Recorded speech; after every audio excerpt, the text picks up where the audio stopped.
There was a time when immigrants came to America and felt grateful to be in this great country. That they knew that they were in a land of opportunity to make a better life for themselves and their families. These immigrants happily assimilated to American culture and language without batting an eye. Sadly, those days are behind us, and now we have immigrants entering this country not feeling grateful, but rather entitled. They are under the assumption that they are allowed to usurp our laws and enforce their own. Well, one migrant thought that he could get away not following police orders, and quickly learned a tough lesson in respect. The founder of Islamic Civic Association on Staten Island, Hasham El-Melagi, was boarding the Staten Island ferry when he was stopped for a bag check. Instead of El-Melagi simply obeying the random bag check, this entitled decided to throw one hell of a temper tantrum. El-Melagi was eventually arrested for this absurd outburst, but then had the audacity to claim that he was singled out because he was a Muslim. Of course, this makes absolutely no sense considering the political climate we are in today. The NYPD is extremely careful not to racially profile anyone in order to not find themselves sued by some social justice warrior with a camera and a blog. The reason that El-Melagi was checked was a security checkpoint, and that is all. El-Melagi is just trying to make it impossible to be stopped so that jihadists can carry out mass murder unchecked. According to Staten Island Advance, a religious and political activist on Staten Island claims he was placed in handcuffs, frisked and issued 2 summonses by NYPD officers based on the way he looks. Hasham El-Melagi, who was born in Egypt, was temporarily detained and searched by police at about 8 a.m. Wednesday at the Staten Island Ferry Terminal in St. George, after he refused a random bag check. After a search of his backpack, he has issued summonses for trespassing and disorderly conduct and allowed onto the ferry, police said Thursday. El-Melagi, the founder of the Islamic Civic Association on Staten Island and chairman of the Staten Island Libertarian Party, said he believes the bag check wasn't so random. He took to Facebook hours after the incident, saying he felt singled out because of his Egyptian heritage.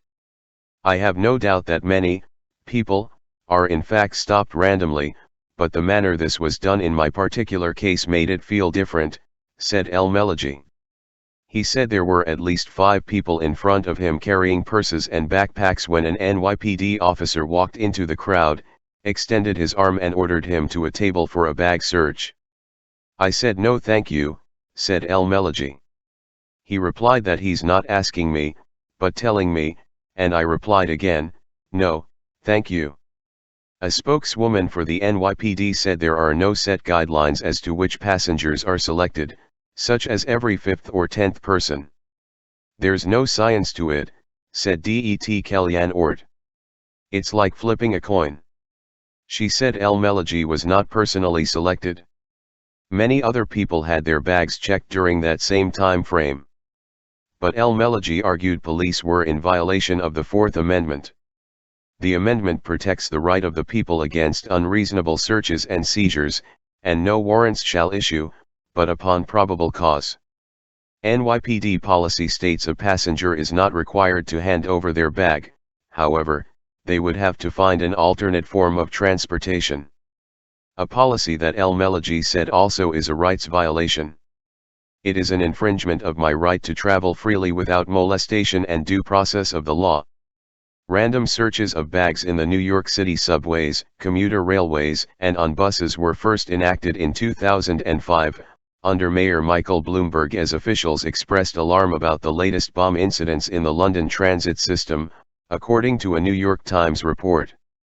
"Oh, for crying out loud, is this guy for real?" This random check was not an infringement on his rights but a part of living in a world post 9/11.